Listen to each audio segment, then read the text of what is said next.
Each of us has a unique career story to tell. For some, these fly high like rocket launches. For others, they're more like the game of chutes and ladders, with advances and setbacks along the way. Either way, we learn countless lessons from these experiences. And that's what we put into the spotlight here at Career Sessions Career Lessons. Join discussions featuring a variety of guests sharing their stories of ups and downs, as well as the secrets of their success and what drives them to continue moving forward. We break down the tools and resources that will help you establish your dream career and realize your professional goals. Here's your host, J.R. Lowry.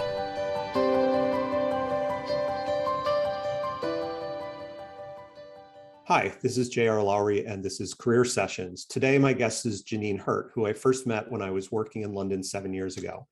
Janine is the CEO of Innovate Finance, which is an industry body that represents and advances the global FinTech community in the UK. Prior to joining Innovate Finance in 2015, Janine worked as head of corporate relations for Chatham House, the Royal Institute of International Affairs. Chatham House is an independent policy institute based in London whose mission is to help build a sustainably secure, prosperous, and just world. If you've ever heard the expression Chatham House rules, this is where it came from. Janine's earlier experience includes work for the Brazilian American Chamber of Commerce in New York and for the recruiting firm Michael Page. She also taught English as a second language in Japan and then worked as a supervisor and trainer for ITTI, the firm for whom she was teaching.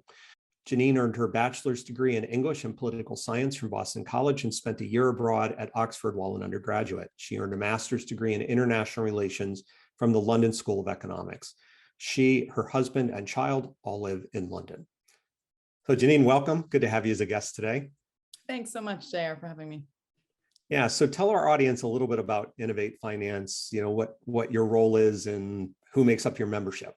Yeah, absolutely. So I am CEO of Innovate Finance. We are the industry body for UK FinTech and for global FinTech based in the UK. We are a not-for-profit, we're a membership association, and we bring together FinTechs from all verticals of innovation. So your more traditional plays like P2P, FX transfers, but also cybersecurity, insurtech, regtech, and crypto as well. And then we also convene the large incumbent financial institutions that are looking to transform and disrupt themselves. And then we also bring many of the large consulting players, investors to the table, and then we connect that entire ecosystem into government and into regulators to really ensure that we're creating an environment here in the UK that allows innovation and FinTech to thrive. Yeah, that's one thing that's really unique, that's always struck me as being unique about Innovate Finance, is that linkage into government. There's trade associations that sometimes will do a bit of lobbying. I mean, you have more of an obligation, if you will, to the UK government. It is, and it's very interesting because it goes back to our initial founding. So we were launched in 2014 off the back of a government consultation, but we were set up to be a completely independent entity so that we could advocate and lobby on behalf of the sector. But we have very strong relationships with all departments of government. So HMT, but also BEIS, DCMS, DIT, because it is so critical that we create and we work together to create that environment where FinTechs can grow. We also work very closely with the regulators, so the FCA, the PRA, CMA, and PSR, because again, it's absolutely critical to make sure we have effective regulation that protects the consumers, but also enables some of these new entrants to provide these new offerings to the end consumer as well. Yeah, for you running this group, what do you think makes it different with this strong public policy mission that you've got relative to running a more traditional nonprofit? So I think there's something really special and really unique about the FinTech community as a whole. And you have so many founders that have launched their companies or started up companies because they saw an opportunity or a niche in the market where they could make financial services work better for the end consumer. And so there is, in general, a feeling that FinTech is making financial services more effective. It's making it more democratic. It's making it more inclusive. And at the end of the day, it's making it work better for everyone. Now, when we talk about the public policy angle to that, it is important that we talk and create the dialogue around FinTech and the narrative around FinTech and bring in that positive impact that financial innovation has on society more broadly. We're just coming out of the COVID pandemic, where a period where really we had more than anything, the COVID pandemic ultimately underlined how important technology is to every aspect of our lives, but particularly when it comes to financial services. We saw fintechs play a huge role in helping all of us navigate through that pandemic. And now we're sitting on the cusp of cost of living crisis, where in the UK, we're expected really to see a drop in living standards more than we've seen in, I think, 70 years since record began. So it is imperative that we work as the financial innovation community to support all of us through this period. Yeah, and as you say, I mean, there's a tremendous amount that's happening out there right now that affects aspects of what you're trying to do in terms of that public policy piece. So I'm sure that's keeping you quite busy at the moment. Yes, it is, and it really is. And you know, we've got a changing government here in the UK, is shifting up and down, a lot of, you know, uncertainty, a lot of instability in many cases. But the one stream that underlines all of that is this need to try and create a better environment for the end consumer and the individual on the street. And fintech has a very important role to play. So part of our role at Innovate Finance is to shine a spotlight on how fintech can play that role. So when we're talking about financial wellness, when we're talking about financial inclusion, when we're talking about financial health more broadly, both for individuals and consumers and SMEs, that is a crux and a large part of the conversations we have with government and with different policymakers as well. So apart from that public policy piece, there's a sales aspect to what you have to do too. You got to get corporate members to join. You have to seek other forms of financial support like any nonprofit does. Did you see yourself as a salesperson when you were earlier in your career? Yeah, it's a really good question. I've been in industry bodies or membership associations for a long time, nearly 2 decades. And I never really see it as sales, because I feel like membership is slightly different, because it is about the relationships you build.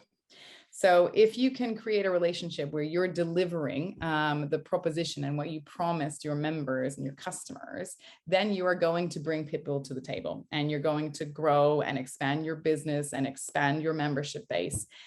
So for me, it's slightly different. There's always going to be a sales aspect, I think, in any role.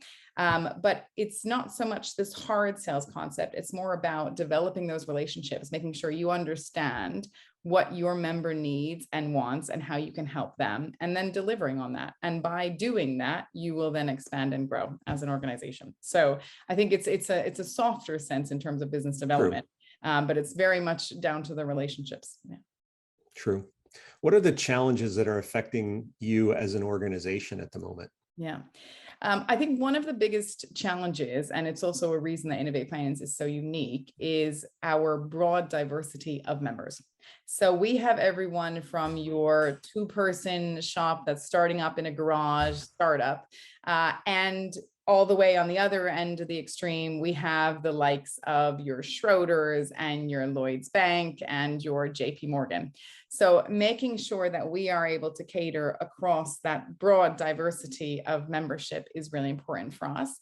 We only lobby and advocate for fintechs and for high growths, but we also think it's important to have the big institutions at the table when we talk about partnerships, when we talk about disrupting the incumbents, helping them and supporting them in terms of transformation as well.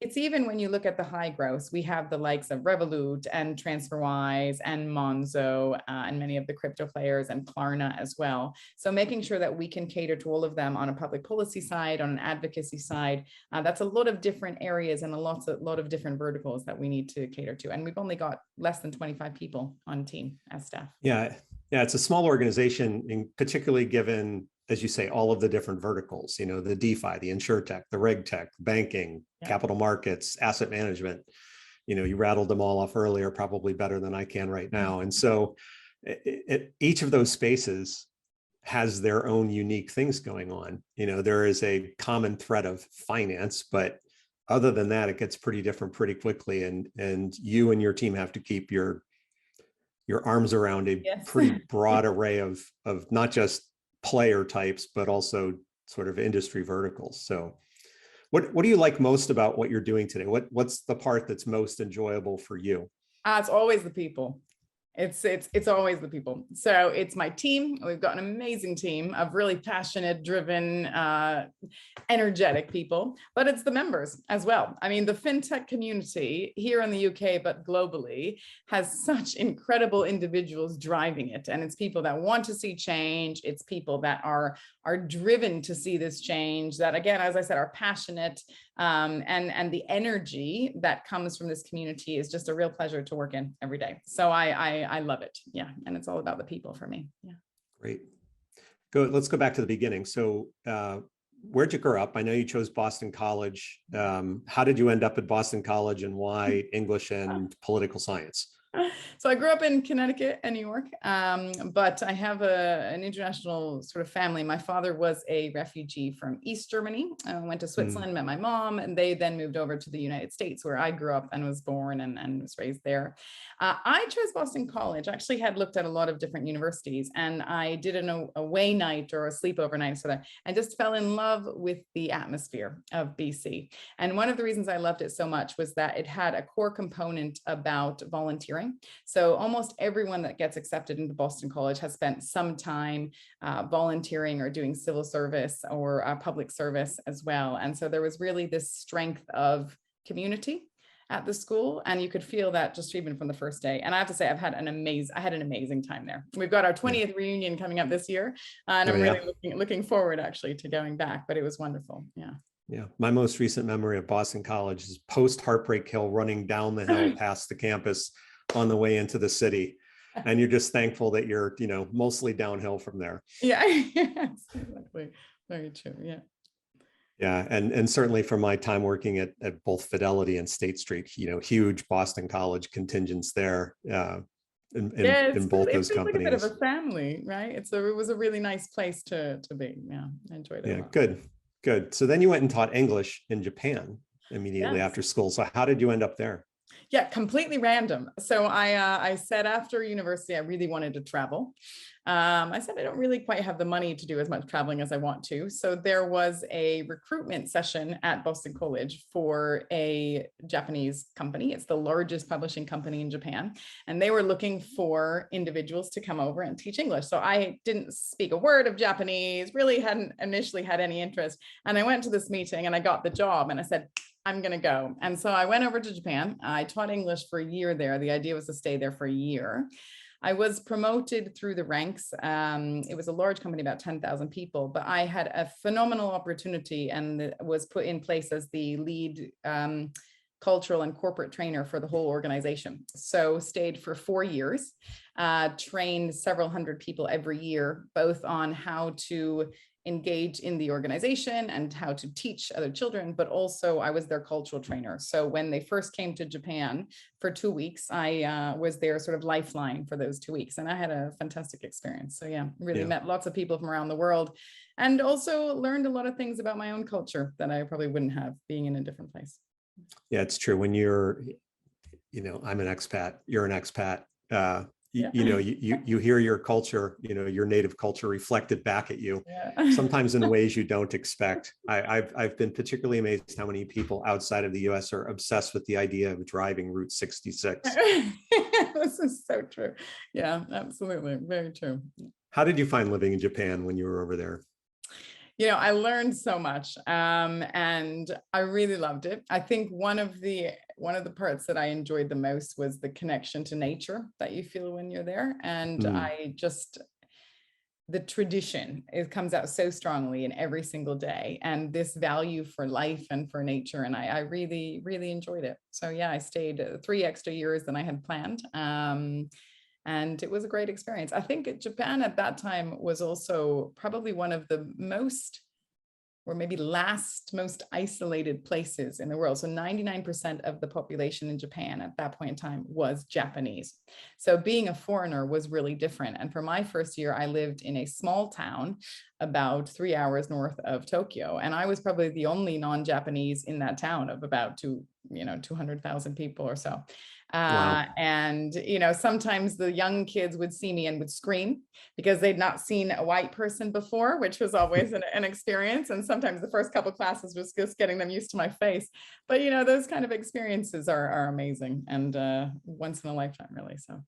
How did you do in learning Japanese? I was all right, not great, but I could get by with a lot of gestures, and I was okay by the end. I have to say now, though, I don't remember anything other than arigato, and that's about it. So yeah. Yeah, I've always heard it's a tough language to learn. It's very tough, especially if you're a visual. I think if you're a visual learner, because you have to spend so much time learning the characters as well. Right. So it was quite tough. Yeah. Right. So then you came here to London and you got your master's from London School of Economics. So what drove that step in your career journey? Yeah, so I've always been interested in international and international politics, engagement, relations. You know, I said a bit about my background earlier, but I have American, British, Swiss, and German citizenship and passports. And I am a real believer that it is so important for us to understand different cultures and different countries, and for all of us to really look at how do we solve these massive societal issues by working together. And so that's what led me to go to LSE. I studied international affairs there, MSc, and it was, again, a phenomenal year. So I did a lot of work on the emerging markets. I did a lot of work on international organizations and institutions and negotiation and policy as well. And it was great. Met some great people, both in terms of my peers at the classes and in terms of the teachers there. So when you left LSE, then you kind of did something completely different. Yeah. You went off and worked for a recruiting firm, Michael Page. What was that experience like for you? It wasn't a very long one, I know. Yeah, it was an interesting experience working at Michael Page. So I was in the team that was appointing senior risk officials, so CROs at some of the major banks in New York. Very interesting because it was around the time of the financial crash and the financial crisis. I had some good people that I worked with that were on my team. It wasn't quite my niche, so I was happy to move on where I was able to work more in a role that was bringing industry together with policy and do some of the advocacy work as well within that. Yeah, and then you ended up at the Brazilian American Chamber of Commerce, which also feels a little bit like an unexpected turn. Totally unexpected. And I had the most amazing 5 years there. Was just incredible. So I had done a bit in my master's degree. I had done quite a bit on the BRICS and the emerging markets there. So was actually very interested in Brazil in particular. And there was an opening at the Brazilian American Chamber of Commerce, and I went to meet with them. And the CEO at the time was actually Japanese Brazilian. And so we had a connection. She was asking me a lot about my time in Japan. And so I came on board. We were a really small team, under 10. I had great opportunities there at a younger age too, and was meeting with the ambassadors, with the president of Brazil. We met with, the president of the US as well at that point in time. So it was That's pretty exciting. Yeah, it was great. And it was, I would also say, I keep going back to this being about the people, but the people that I worked with and the CEO at the time in particular were just phenomenal and really inspirational. So I enjoyed it a lot. I love the Brazilian culture, I will say as well. So, yeah. Where is your favorite place in Brazil? Oh, it's got to be Rio. Some Paulistas will be annoyed with that, but it's got to be Rio. Yeah. Yeah. Haven't been. It's still on my list. Oh, you've got to go. I will someday. What did you take away? This is sort of your first stint in a policy-focused nonprofit. So what did you take away from that you've used in your career since then? You know, I was very privileged to have one of my best mentors ever in terms of the CEO at the Brazilian American Chamber of Commerce. She was female as well, and had come from different cultures, different backgrounds too. And she just really taught me to always give 150%. But she also taught me that so much about succeeding in business is really down to the people. And it's about the relationships that you make. And if you're authentic, if you're honest, if you're trying to find how you can support others, be those on your team or be those vendors or clients that you work with, you're much more likely to be successful, but also be content with where you are in terms of your professional development. So she has been a phenomenal mentor for me. So, yeah. That's great. And then you moved over here again to London and took up your job at Chatham House. Yes. So talk about what you did there. Yes. So I was leading corporate relations when I was at Chatham House, which some people will know of Chatham House because of the Chatham House rule, but it is the Royal Institute of International Affairs.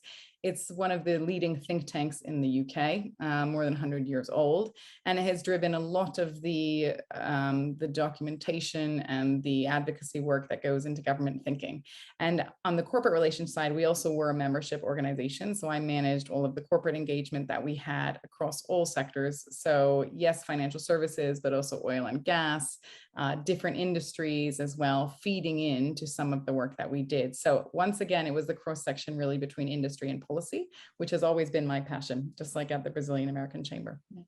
Got to meet the Queen. That was lovely. I got to meet Melinda Gates and Hillary Clinton and Bill Clinton when I was there. So again, had a nice opportunities to meet with some really inspiring people as well. That's pretty awesome. So you've worked in public policy jobs, that kind of cover the UK, the US, and Brazil. Yeah. How do you see what differences do you see across the three in terms of how they approach their public policy work and how the people in the public policy space work? That's such a good question, JR. And I'm going to focus on the US and the UK, because for me, one of the most interesting distinctions between here and in the US is that in the US, it's much more natural and fluid in terms of people moving between industry into government and vice versa. And you have less of the occasions where you have a permanent long-term politician or civil servant, so to speak, because we don't really have that model in the United States. And so in the UK, it's much more divided in terms of you have either those that have chosen to go into industry for their career and generally tend to stay in the industry. And then you have civil servants that have potentially never worked in industry before. And it's rarer to find those that have done both. So approaching then government and politicians and civil servants is done in a slightly different manner when you are in industry. And so that would be, I would think, one of the biggest distinctions or differences that I've seen between the two. I can only sort of speak from limited personal experience, but you just watch the way that, these public policy debates happen here in the UK and the way that they happen in the US. And, it stands in stark contrast in a lot of ways, especially right now. So then what led you over to Innovate Finance? Oh, well, I was tapped very early on. I was at Chatham House, had been doing quite a bit around this sort of financial inclusion, financial wellness piece. And the leadership team, so Innovate Finance had just launched. It was 2014. And they were looking to create their leadership team and their management team. So I was reached out to by who was the CFO at the time. And I joined just a few really months after the initial launch of Innovate Finance and was part of the early team. And again, it goes back to the people, but the people that, our team that built and developed Innovate Finance from the ground up were, and still are today, some of my absolute closest friends. And we had an amazing experience in terms of creating Innovate Finance. We had a great leader at the helm, Lawrence Wintermeyer, that took over from Claire Cockerton as well. And at that point in time, there was just a huge focus on financial innovation. And it was this period of really recognizing that there is a way to make financial services work better. And there was a shining spotlight on so many of these fintechs that were starting to develop and grow and really taking market share and impacting the sector for the better. So it was quite an exciting period to be in. And we built Innovate Finance from the ground up. We went from around 50 to 300 members in 2 years. And developed our whole proposition, our whole engagement, and all of our policy and advocacy work from then as well. Yeah, I moved over the first time I lived in London, right at the beginning of 2015. And so not long after you all got going on Innovate Finance, not long after Level 39 was formed and started attracting startups in to that space on Canary Wharf. And it was interesting because it felt like around the 2014 timeframe is when things just really took off in terms of the buzz around fintech. Certainly people had been doing fintech for many, many years before that, but it just was sort of a rejuvenation of focus on the sector and a bunch of new topics, not the least of which was crypto and blockchain and all of that. But there were a lot of other things, as you know, as well as anybody, that really had their genesis, their early days in that time period back to 2014, when there was just a lot of venture money flowing into the industry.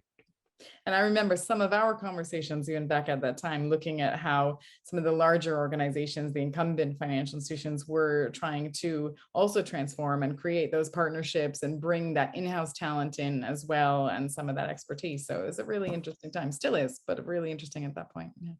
Yeah, I mean, that you see it from, the perspective of your corporate members and your startup members, that intersection, of how the big companies, when I was at State Street's a huge company relative to the size, certainly, of these fintechs, and, bringing together a fintech firm and a bank the size of a State Street, or gosh, not even a JP Morgan that's 10 times the size of a State Street in terms of number of people. I mean, it's culturally, it's really, really different. Even when these people in the startups have come from some of the bigger banks, it's like their brains have completely changed in terms of how they think day to day, and just getting everybody on common ground and figuring out how to actually get something done together.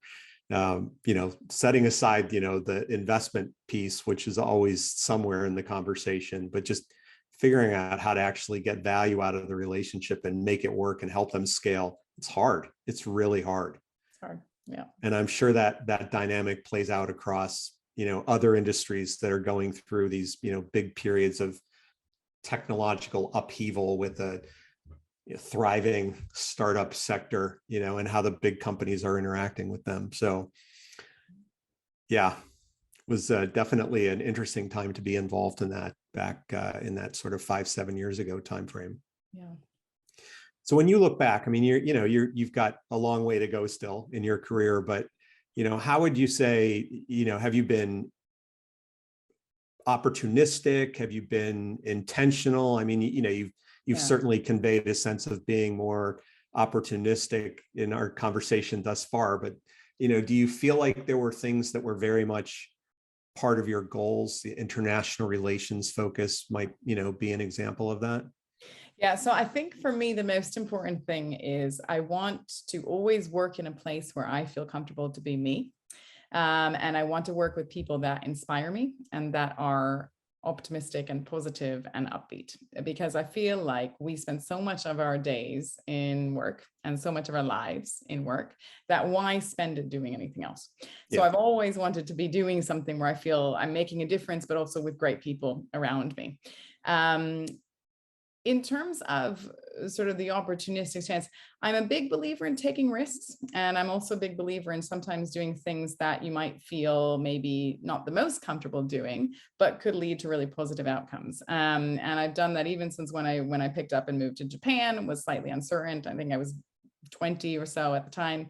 But I'm a big believer in taking a chance and seeing what comes out of that. And then whatever you do, commit to doing it 150%, because otherwise, again, there's no choice, there's no point. So that's kind of been the underlying real, belief that I've always carried through. Yeah. And are you at a point now where you feel like you really know yourself and what you want to do and what's important to you? I asked this question of everybody. I got really interesting answers from people, about how long it took them to figure this out.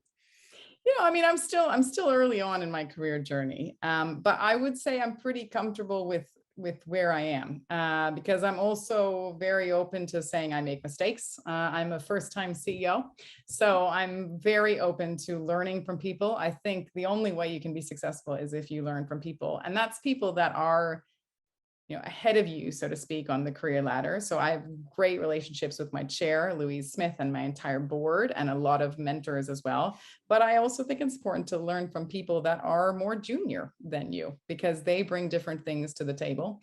And if you ever stop learning and stop trying to change, then I think you stall. And there's a saying, if you stay with the status quo, that's actually the biggest threat or the biggest risk. And I believe that is applied even in the individual sense as well. Right. You had been with the organization for a while before you became CEO, but what was different? What felt most different to you when you became the CEO? I think firstly, there's a sense that, I was COO for 4 years. I played a strong role, obviously, with my former CEO as well. But it is a different level when you're a CEO. Firstly, there's the responsibility of making sure everyone in your team is delivering, is enjoying themselves, and is executing at the top. There's also setting that vision and really saying to yourself, what do I want to do with the organization, or what kind of impact do I want to make in the time that I am leading it going forward? It also was interesting that I was appointed actually during COVID. So the sort of adjustment from bringing a company that had been now completely online back into the office over the last year has been a really interesting journey to take along there as well.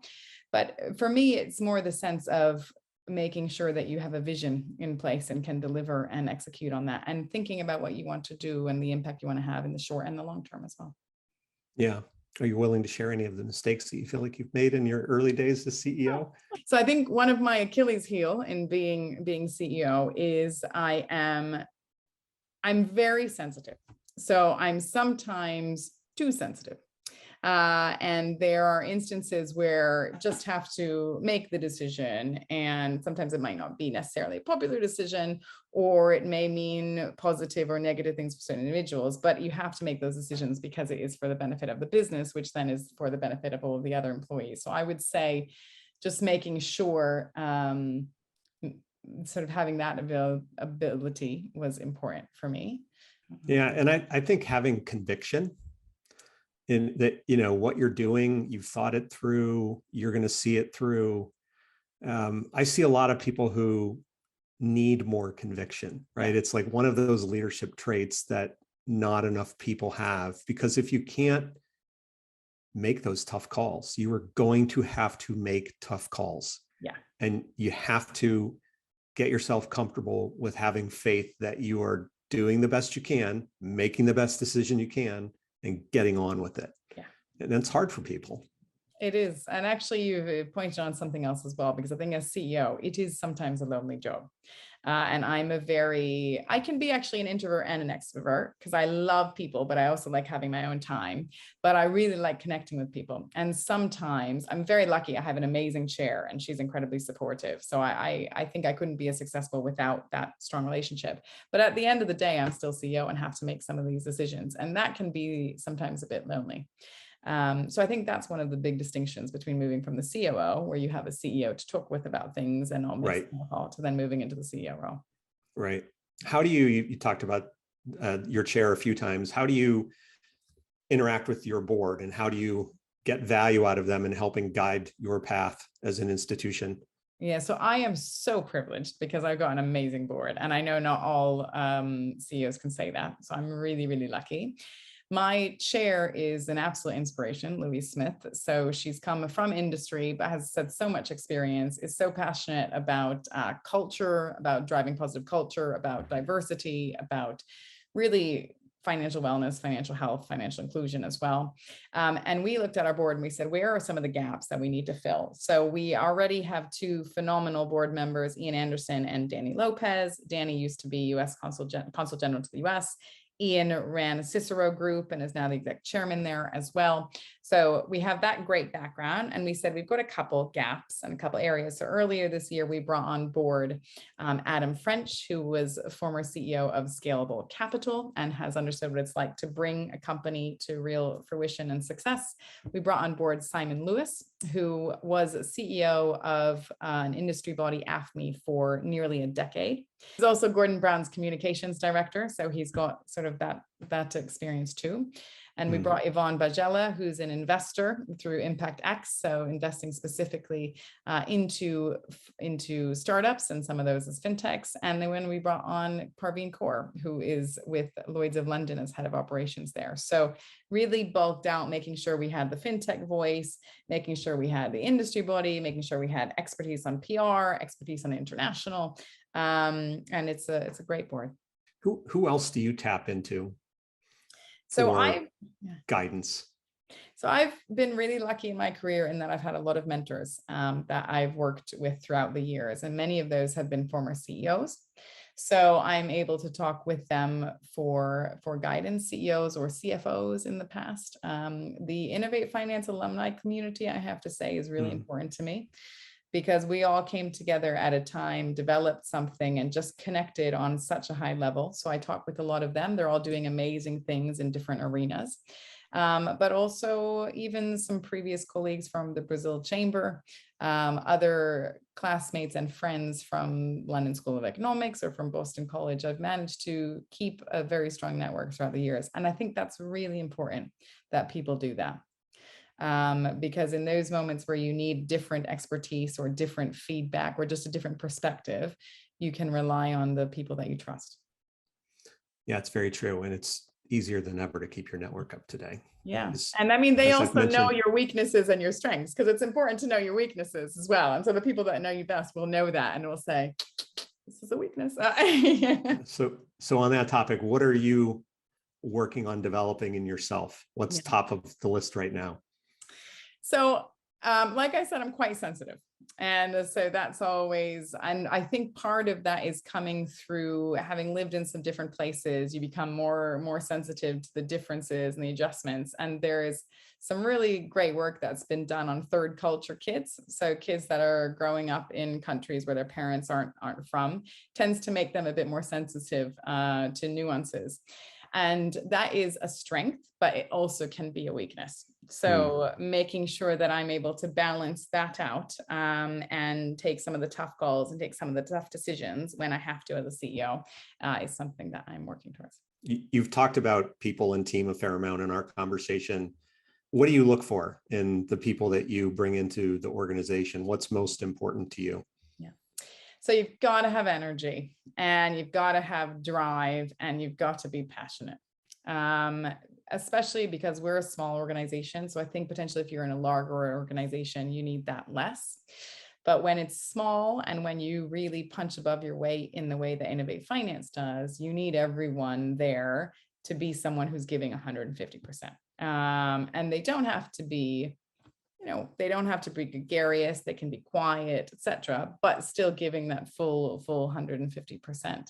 I also really aim to make a diverse team. So people from different backgrounds, from different cultures, ethnicities, socioeconomic backgrounds as well. I think that's all very important when you're creating a high performing team and a small team. Yeah, especially, given the size of the organization, as you say, every decision you make about hiring is really, really important, because in most of those jobs, you've only got one of them, right? So they better be the right one. Yeah. Exactly. Yeah. Is there anything that you would do differently if you had to do something over again in your career so far? I don't think so, because I think I've learned from all the mistakes I've made. And I don't think I would be on the same path if I had changed or if I had done things differently. Yeah, it's hard to answer that question. I ask it of people anyway, but it's hard because if you really think about it, it's like, would you undo decisions that potentially led to serendipitous things, even if the decision itself, wasn't one that you really look back on and say that was a good decision? Yeah. It's just hard to, to think that through. But like I said, I ask it anyway. What other career lessons would you want our audience to take away from the discussion? So I think there are two things that I've always really believed in my career. The first is to be kind to every single person. And I was reading something the other day that says you can tell the culture of an organization by how they treat their cleaning staff or their reception. And I think that is absolutely true, because no matter what someone does, they have as much of a right and are as as equal as anyone else. So be kind to every single person, those above you, those quote unquote below you, etc. And respect everyone as well, and think about how they feel when you treat them that way. The second thing is, I would say, in every single obstacle, there's an opportunity. And in every single challenge, you can make something positive come out of it. That is core to the work that I've always done. I think it's really important that we believe that as a team also at Innovate Finance, but overall as a life lesson, I'm a big believer of that. Yeah, both good pieces of advice. Any final thoughts to share? No, I think just in enjoy, if COVID has taught us anything really, it's about enjoying the people that you're with and who you spend time with. And life's too short. So make sure you love what you do would be my big choice. And or make sure it's at least on a path to get you to where you really love what you do as well. Yeah. And certainly a lot of people are feeling that way. Otherwise, we wouldn't have been going through this period of the Great Resignation. Yeah. Which ultimately is going to have to lead to the great whatever comes next. Yeah. Right? Well, Janine, thanks. I really appreciate the time. It's good to catch up and hear a little bit more than I previously knew about your career journey. So thanks for making the time and have a good rest of your day. Thank you so much, JR. We should do one where someone interviews you to hear your background as well. Others have suggested that at some point that will happen. Yeah. If you're ready to take control of your career, visit pathwise.io. And if you'd like more regular career insights, sign up on the website for the Pathwise newsletter and follow Pathwise on LinkedIn, Twitter, and Facebook. Thanks, and have a great day. Thank you for listening to Career Sessions, Career Lessons. We hope the nuggets of wisdom shared today help guide your path to the successful career of your dreams. This podcast series is part of Pathwise.io, which is here to help you live the career you want. We provide a comprehensive mix of career and professional development events, insights, tools, and exercises backed by a group of leading coaches and other career management experts. If you aspire to something more or just something different in your career, join us at Pathwise.io. You can find us on LinkedIn, Facebook, and Twitter. See you again on the next episode.